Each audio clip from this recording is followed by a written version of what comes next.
What's going on, champs? My name's TMA Prezi, and this is Game Changer Part 3. And my UFC clinch spammers are gonna like this one, cause this is about the clinching system and how I feel it should be implemented within ESBC once the game drops. So let's get into it. Right off the bat, we're just going to go quickly into the boxer creator stats because, again, like my last video about the combinations, I told you that there isn't a combination stat. And now we're talking about clinching.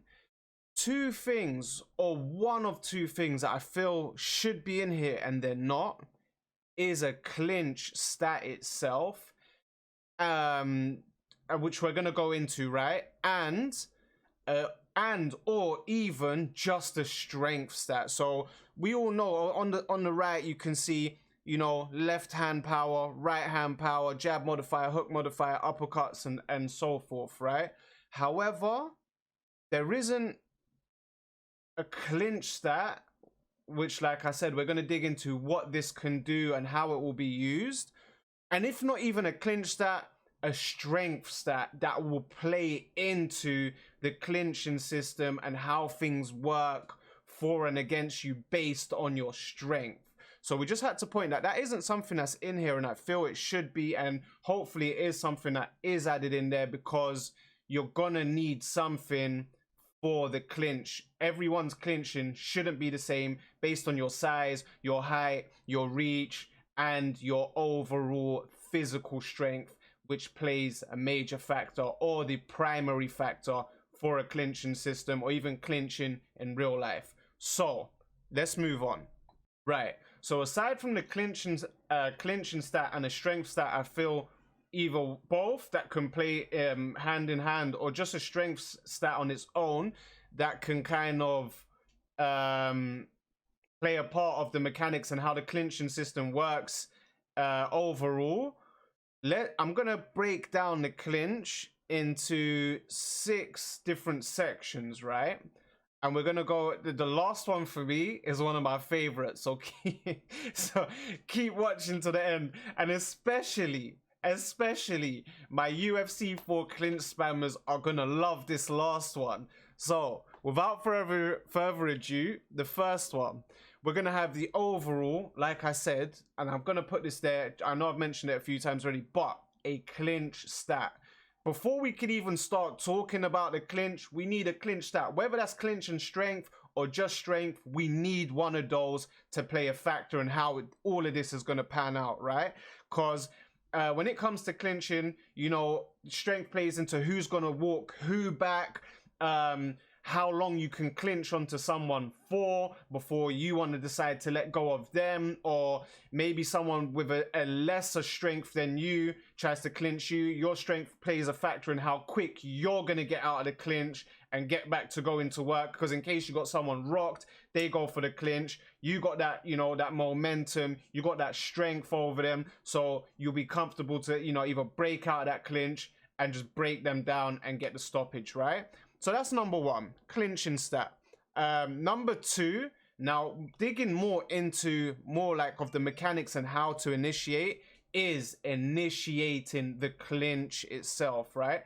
We can sit here all day and talk about different clinches, you know, arm over the shoulder, one by the waist, or trying to grab someone's, you know, hook for the neck or something like that. But let's keep this basic, right? There is mainly a basic way when it comes to clinching, is to, you know, hook your opponent's arms or around the back of their waists.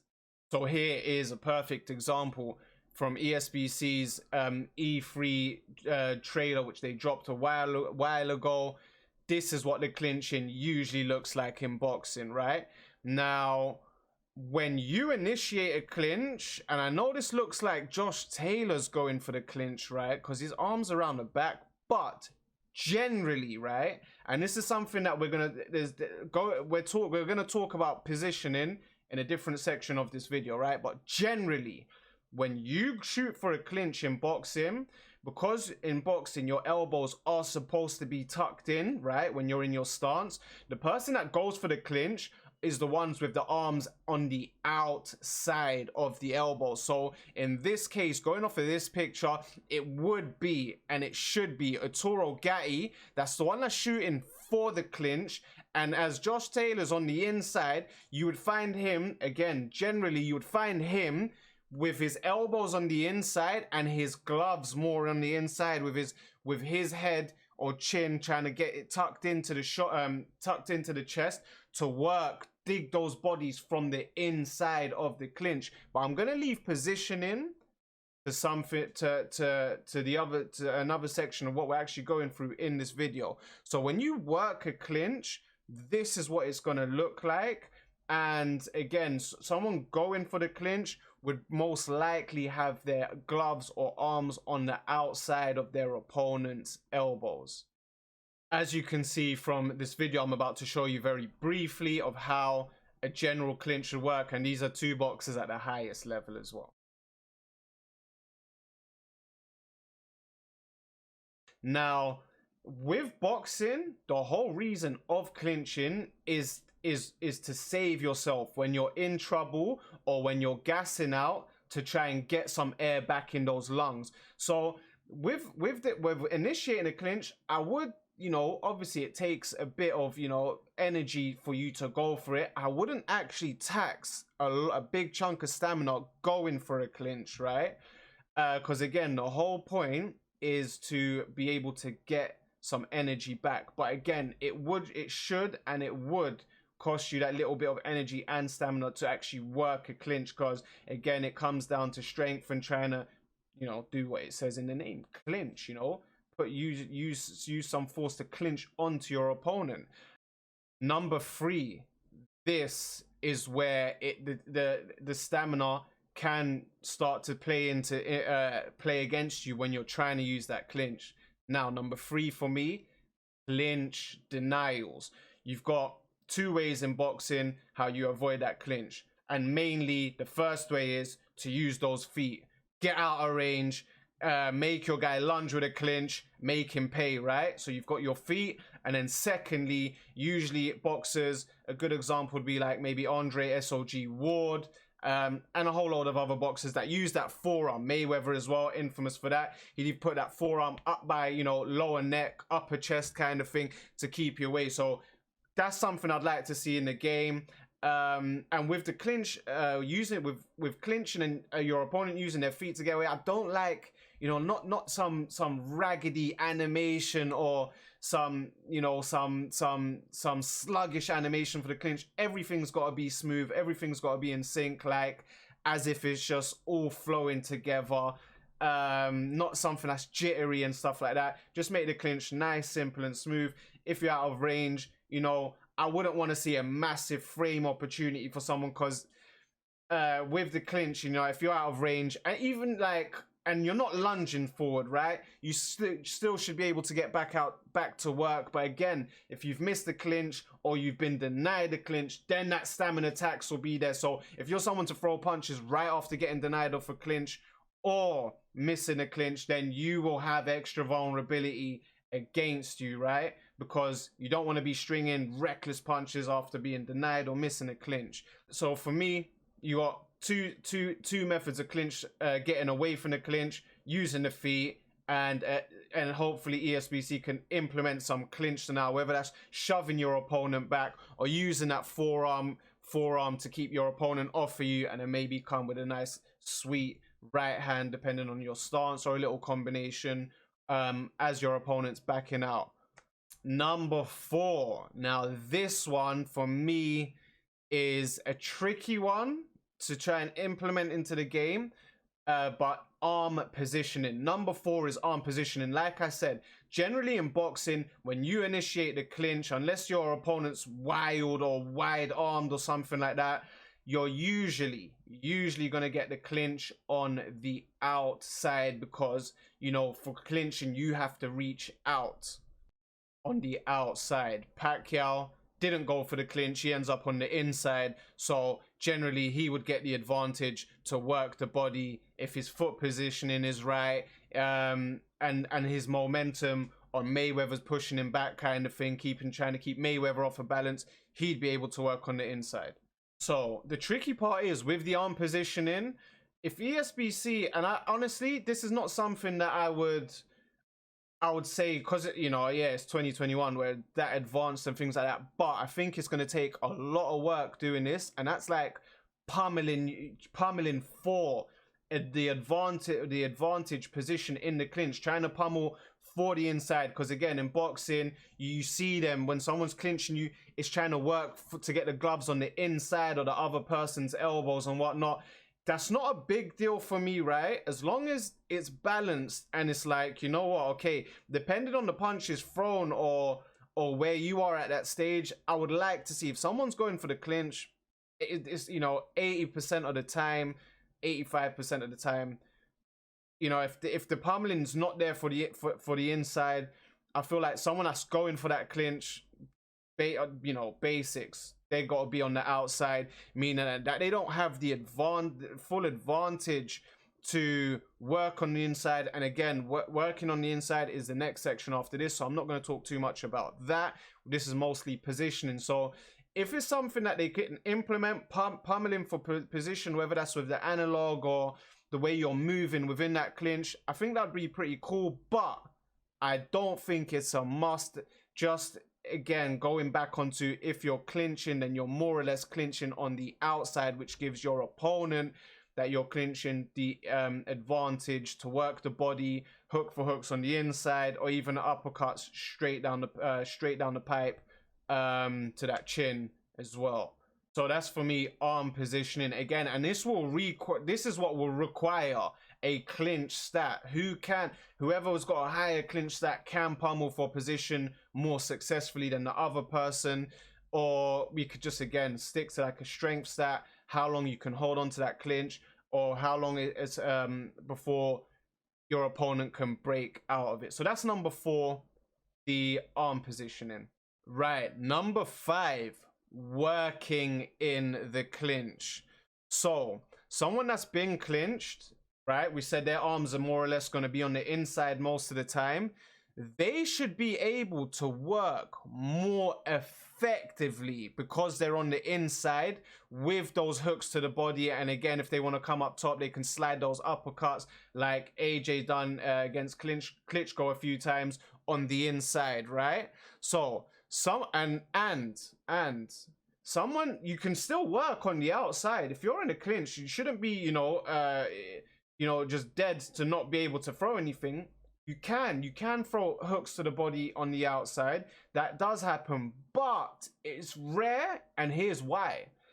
If you are throwing a shot on the inside, that means you've let go of the clinch. So I say I've gone to clinch someone and I'm gonna throw a right hook, right, to the left side of their body. I've let go. I have to let go of their left arm to throw that right hook around their arm, meaning I'm more vulnerable now because I've let go of that elbow, because I've let go of that forearm. They can come to me with a clean left dig, left hook, left uppercut to the body, which will have even more damage on me because they've got that pivot, they've got that leverage. Do you understand? Whereas to me on the outside, I have to work round their elbows and their forearms, and I won't get that full leverage. Why? You know, they can get their punch there first, or just quickly turn that elbow to block the shot.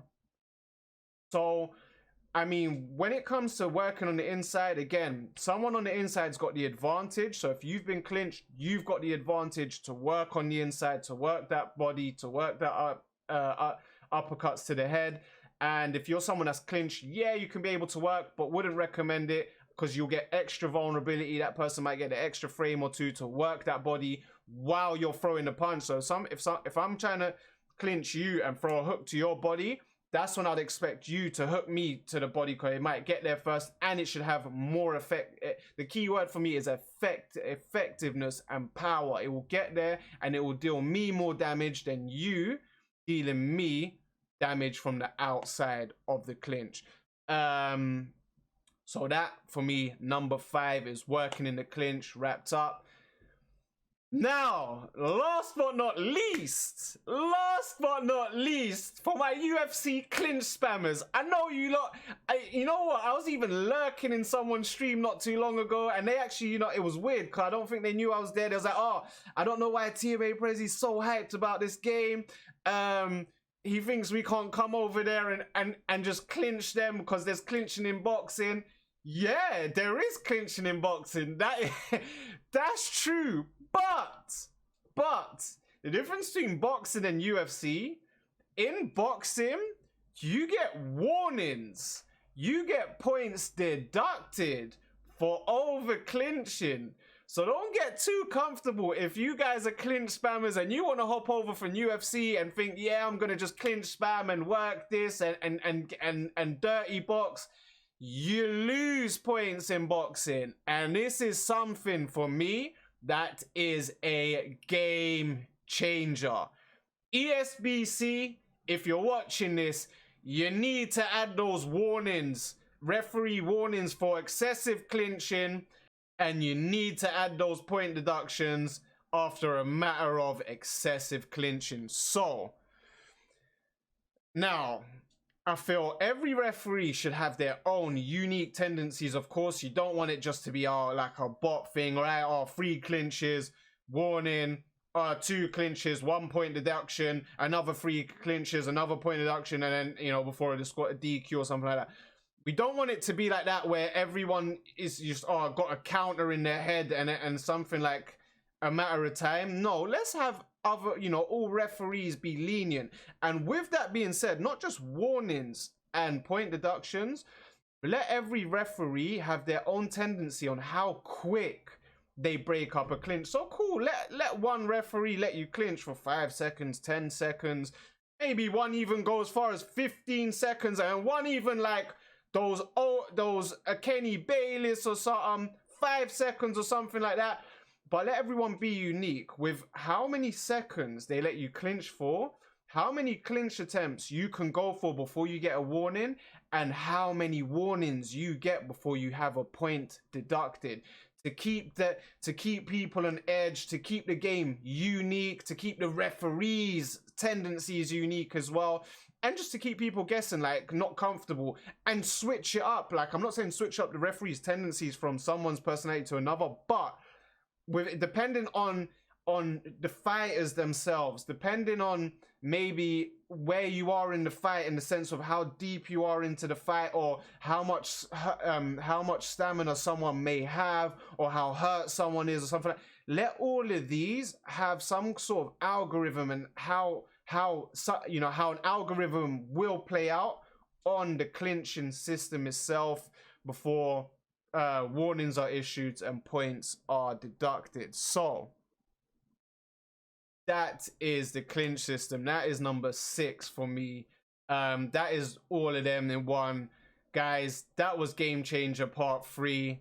I hope you did enjoy it. If you ain't seen the first 2, guys, Part 1 was about the blocking system, which a lot of people gave me a very, very positive review about how the semi-auto blocking system should work, as well as the manual blocking system. If you ain't seen that, go give that a watch. And Part 2 was about combinations, how I feel there should be a combination stat, because, you know, everyone should have their unique styles. You know, like a counter puncher, you don't want to be using counter punches as pressure fighters and like that, but go give them a watch if you haven't already.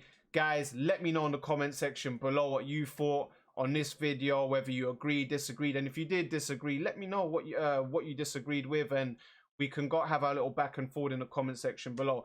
Guys, if you enjoyed the video, don't forget to hit that like button. If you're not subscribed, make sure you subscribe and turn on the little bell notification so you get notified when I drop next videos in the future. Appreciate for watching. Have a good day, champs.